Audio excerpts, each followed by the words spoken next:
Okay, we are doing our first debate. This is on, is he the Jewish Messiah prophesied about in the Old Testament? So I am side A, arguing for the truth of that proposition. So the first statement, I believe that Jesus did fulfill the prophecies. For example, Isaiah chapter 35 says that the Messiah would come and heal the blind. Jesus ended up doing that. It's described in Matthew chapter 11. Or, for example, Daniel chapter 7 says that the Messiah is going to be called the Son of Man, and that he's going to be seated next to God. The same thing is described in the New Testament, where Jesus claims to be the Son of Man, and then he proves it when he ascends into heaven, where he is seated on the clouds, going up into heaven.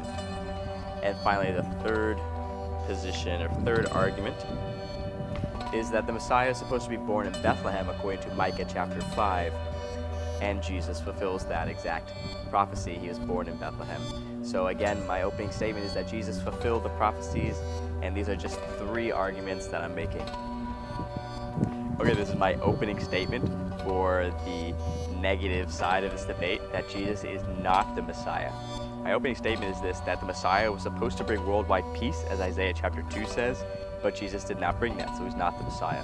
Number two, the Messiah is supposed to reunite the 12 tribes of Israel, as Ezekiel chapter 37 says. However, Jesus did not do that, so he's not the Messiah. And number three, the Messiah was not supposed to die. For example, Psalm chapter 110 says that he is going to conquer all of the enemies of Israel. Instead, Jesus dies. He doesn't conquer anybody. So Jesus is not the Messiah. That is my opening statement. My distinguished opponent argues that Jesus did not fulfill the prophecies because, for example, Psalm chapter 110 says the Messiah is supposed to defeat all of his enemies, so that would involve destroying Rome. However, couldn't it also have been interpreted that Jesus is going to fulfill that prophecy by taking over Rome progressively, right? Like we see that with Christianity, where it took a couple hundred years and then it's overtaken, right? So the interpretation of that passage, it might not have meant to be interpreted as instantaneous. The Messiah takes over the enemies, but he does it slowly, gradually. My opponent argues that Jesus couldn't be the Messiah because he died. However, it was prophesied that the Messiah was supposed to die. For example, Daniel chapter 9, verse 26 says the Messiah is supposed to be cut off from the people of Israel. And then finally, my opponent, he didn't use this argument, but he could have. People who are of his persuasion would say that Jesus might have intentionally fulfilled the prophecies. However, how do you arrange where you're going to be born, or who would want to die? Like these prophecies that Jesus fulfills, like who would want to intentionally do that, or who would have the ability to fulfill these prophecies, right? The range of prophecies and the specificity of them make it almost impossible for anybody to do that. So this is my rebuttal against my opponent. Alright, so this is my rebuttal for arguing that Jesus is not the Messiah. Now my distinguished opponent unfortunately argued things that don't make sense. For example, that Jesus fulfilled the prophecy about being born in Bethlehem, so he's the Messiah. So what? Many people are born in Bethlehem. That doesn't mean you're the Messiah. Or the fact that Jesus claimed to be the Son of Man, which the Messiah is supposed to be called. Well, anybody can just call themselves the Son of Man. I can call myself the Son of Man. That doesn't make me the Messiah. Another argument is he could have made this one, but a lot of people will use it who are of his persuasion, that the Messiah is supposed to come in the first century, as Daniel chapter 9 says, and Jesus came in the first century.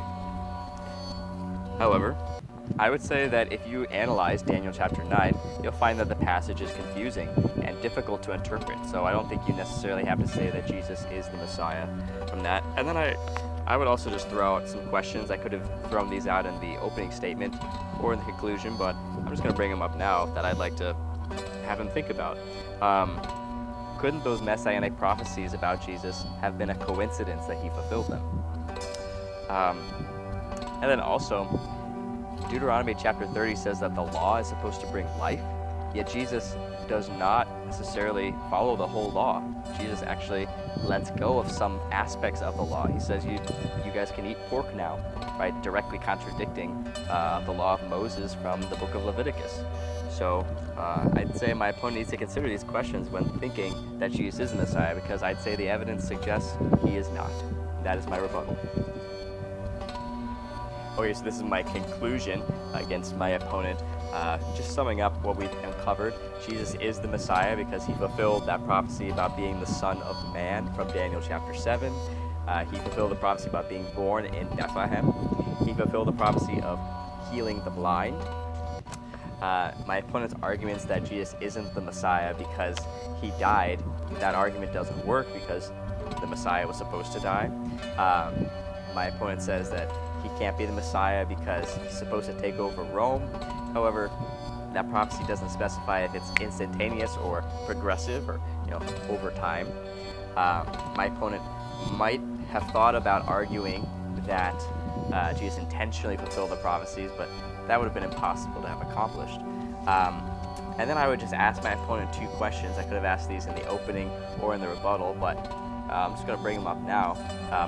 How do you reckon with the fact that the earliest Christians, such as Eusebius and Athanasius, argued that Jesus fulfilled the prophecies about arriving in the 1st century, as Daniel chapter 9 says? And then my last question would be, what do you make of the fact that Daniel chapter 2 goes through all these different kingdoms until the kingdom of God arrives? And the fact that everybody typically interprets that to mean 1st century, right? The Roman Empire is the last of those kingdoms to arrive on the scene from Daniel chapter 2. So, who was the Messiah then? Did you miss him? Alright, so this is my concluding statement against my opponent who thinks that Jesus is the Messiah, but as I've shown throughout this debate, Jesus is not the Messiah when you look at the evidence with a fair pair of eyes. We've looked at all these different arguments, such as the fact that the Messiah was supposed to bring world peace, and Jesus did not bring that, so he's not the Messiah. The Messiah is supposed to reunite the 12 tribes. Jesus didn't do that. The Messiah died. The Messiah wasn't supposed to do that. My opponent brought up arguments about Jesus being born in Bethlehem, but that doesn't mean anything. Jesus claimed to be the Son of Man, but that doesn't necessarily mean he's the Messiah. My opponent didn't use this argument, but he could have, because a lot of people that think like him use this, which says that Daniel chapter 9 says that the Messiah is supposed to come in the 1st century. However, as I said, that prophecy is confusing. It doesn't necessarily have to be interpreted that way. So those are my summary statements of the debate, and I think it's clear that I won. And that is all.